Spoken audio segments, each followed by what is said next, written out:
চিত্রনায়িকা নুসরাত ফারিয়াকে হত্যা চেষ্টা মামলায় গ্রেপ্তার করা হয়েছে। সোমবার হযরত শাহজালাল আন্তর্জাতিক বিমানবন্দর থেকে তাকে আটক করে পুলিশ।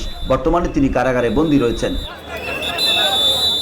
গ্রেপ্তারের পর নুসরাত তার অফিসিয়াল ফেসবুক পেজে পরিবারের সঙ্গে হাসি খুশি একটি ছবি পোস্ট করেছেন এবং সেখানে পরিবারের জন্য দোয়া চান। পোস্টে ন্যায়ের জন্য ফারিয়া, ফারিয়া মুক্ত করো ও ফারিয়া প্রতিবাদ হ্যাশট্যাগ ব্যবহার করা হয়েছে। পোস্টের শেষে অ্যাডমিন পোস্ট উল্লেখ করা হয়েছে।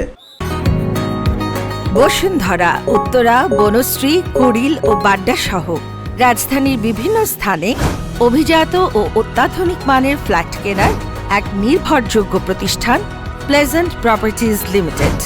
তাই আপনার স্বপ্নের আবাসনের জন্য আজই যোগাযোগ করুন। Pleasant properties limited, where destiny matches eventually.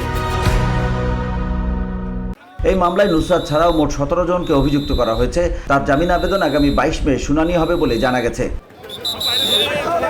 VOD Bangla news desk.